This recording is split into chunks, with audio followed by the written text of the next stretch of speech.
வணக்கம். Next gen ஆன்மீகம் channel நேர்களே, நான் உங்கள் அன்பான சயின்டிபிக் வேதிக் அஸ்ட்ராலஜர் அஸ்ட்ராலஜி பேசுகிறேன். நல்லது நினைப்போம், நல்லதே நடக்கும். இந்த வீடியோ நம்ம என்ன பார்க்க போறோம்னா, ரிஷப ராசிக்காரர்களுக்கு, ரிஷப லக்னக்காரர்களுக்கு வரவேண்டிய தசை என்ன, வரக்கூடாத தசைகள் என்ன, அவங்க எது மாதிரி காம்பினேஷன்ல இருக்கக்கூடிய அமைப்புகள் நல்லது, எது மாதிரி காம்பினேஷன்ஸ் சரியா வராது, ஜாதகத்துல தோஷம் அல்லது பிராப்த குறைவு அப்படிங்கிறது நம்ம தெரிஞ்சுக்க போறோம். இப்போ ரிஷபராசிக்கே யோகமான ஒரு கிரகம் என்னன்னு கேட்டிங்கன்னா சனியும் புதன் தான்.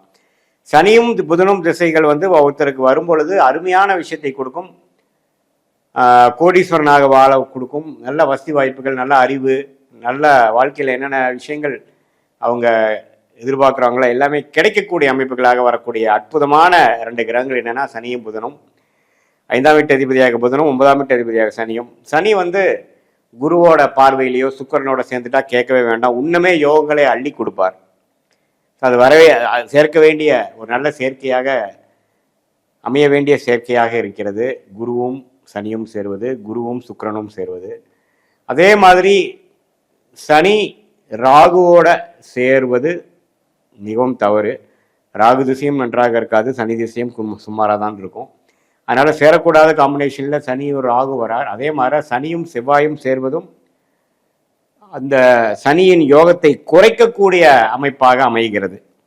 ஸோ அதுவும் சனி திசையும் கெடும், செவ்வாய் திசையும் கெடும். மற்றபடி பார்த்தீங்கன்னா அந்த சுக்கிரனோட சேர்வது, புதனோட சேர்வது, குருவோட சேர்வது, குரு பார்வை பெறுவது எல்லாமே சனிக்கு அற்புதமான ஒரு விஷயமாக இருக்குது. அதே மாதிரி சனி கேதுவோட சேர்வதும் அருமை. சார், சனி ராகுவும் செவ்வாயோட சேர்வது மட்டும் சரியில்லைங்கிறது தெரிஞ்சுக்கணும். அதே மாதிரி புதன்கிற யோகமான ஒரு கிரகம் ரிஷபராசிக்காரர்களுக்கு, ரிஷப லக்னக்காரர்களுக்கு புதன் திசை அற்புதமாக இருக்கும். அந்த புதன் குருவின் பார்வை பெறும் பொழுது அற்புதம், சுக்கிரனோட சேர்ந்திருக்கும் பொழுது அற்புதம். ஒரு பௌர்ணமி சந்திரனின் பார்வை கண்டிப்பாக பெற முடியாது இல்லைங்களா? ஏன்னா புதன் பெறலாம், அமாவாசை சந்திரனோட தான் சேர முடியாது. ஏன்னா பார்த்தீங்கன்னா புதன் சூரியன் சுக்கிரனுங்கிற முட்கூட்டு கிரகமாக இருக்கிறனால அமாவாசை சந்திரனாக இருக்கும் பொழுது நம்ம ஒரு பாதிப்பு பெறக்கூடிய அமைப்பு புதனுக்கும், பௌர்ணமி சந்திரனாக இருக்கக்கூடிய அமைப்பு புதனுக்கு நல்ல ஒரு அமைப்பும் கொடுக்கும். நல்ல புத்திசாலியாகவும் அறிவு ஜீவியாகவும் இருக்கக்கூடிய அமைப்புகள் வருது. வாழ்க்கையில் நல்லா உயரக்கூடிய அமைப்புகள் இருக்கு. ஸோ குரு சுக்கிரன் பௌர்ணமி சந்திரனின் தொடர்பு வரும் பொழுது அற்புதமான விஷயங்கள் கண்டிப்பாக உண்டு. அதே சமயத்தில் புதன் ராகுவோட சேரும் பொழுது புத்திகாரங்கனாகிய புதன் டிஸ்டர்ப் ஆவார். குழந்தைகள் பெறுவதில் பிரச்சனை வரும், திருமண தடைகள் கொடுக்கும், படிப்புல தடைகள் கொடுக்கும். அது மாதிரி விஷயங்கள்லாம் இருக்கு. மற்றபடி புதன் சனி சேர்வதும் ஓரளவுக்கு கொஞ்சம் தவறு தான். புதனுக்கு கொஞ்சம் சுமாரான அமைப்பு தான். அதே மாதிரி புதன் செவ்வாயோட சேர்வதும் புதன் டிஸ்டர்ப் ஆவார், செவ்வாய் டிஸ்டர்ப் ஆகும்.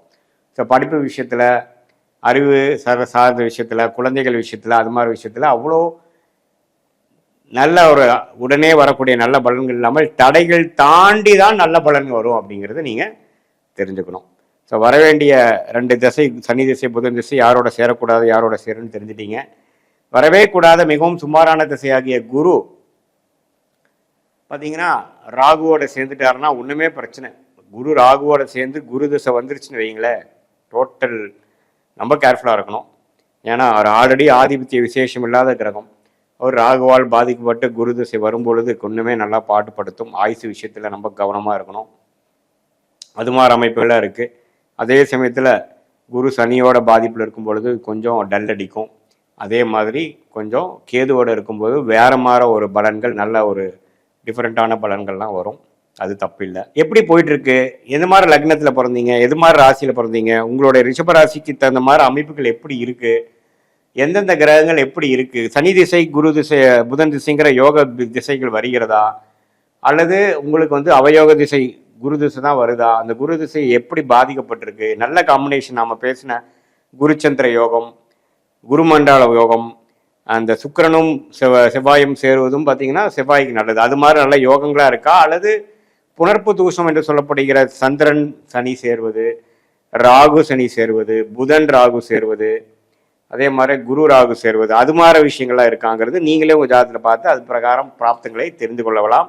இது பொதுவான பலன்களை தவிர உங்களுடைய ஜென்ம ஜாதகத்துல எப்படி தசா புக்திகள்லாம் போயிட்டு இருக்கு, எது மாதிரி காம்பினேஷன் இருக்கு, எந்தெந்த டிகிரி அடிப்படையில ஒரு கிரகமும் இருக்குதுங்கிறத வைத்துதான் உங்களுக்கு எது மாதிரி பலாபலன்கள் வாழ்க்கையில வரப்போகுது, உங்களுடைய திருமண விஷயங்கள் எப்படி இருக்க போகுது, அடுத்து வரக்கூடிய தசாபுக்திகள் எப்படி இருக்க போகுது, குழந்தைகள் விஷயம் எப்படி இருக்க போகுது, வேலையா படிப்பா, இது எல்லாமே எப்படி அப்படிங்கிறத உங்க ஜாதகத்துல நம்ம பார்த்து சயின்டிபிக் வேதிக் அஸ்ட்ராலஜி முறையில துல்லியமான முறையில பார்த்து எதையும் நாம மிகைப்படுத்தாமல் உள்ளது உள்ளவாறு அடுத்து வரக்கூடிய காம்பினேஷன்ஸ் எப்படி இருக்கு, அந்த தசை யாரால் பார்க்கப்படுகிறார், அந்த தசநாதன் யாரால் பார்க்கப்படுகிறார், புக்திநாதன் எந்த ஒரு கிரகத்தோட சேர்ந்திருக்கு, அது எந்த சாரத்தில் இருக்கு, இதெல்லாம் ஜாதகத்தில் 360 டிகிரியில் 12 கட்டத்தில் 9 கிரகங்கள் 27 நட்சத்திரத்தில் எப்படி படர்ந்திருக்கிறார்கள்ங்கிறதை பொறுத்து நம்மளுடைய கர்ம பலன் எப்படி இருக்குங்கிற வைத்து நம்ம வாழ்க்கையில் எடுக்க வேண்டிய திட்டங்களை அதுக்கு தகுந்த மாதிரி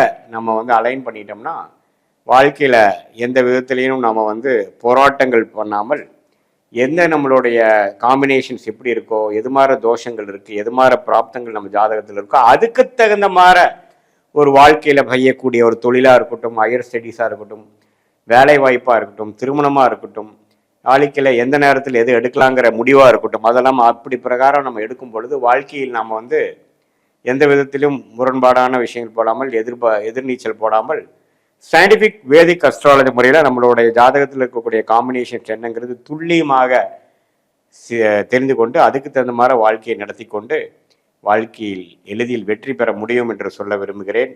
மீண்டும் மற்றொரு காணொளியில் சந்திப்போம். நன்றி, வணக்கம்.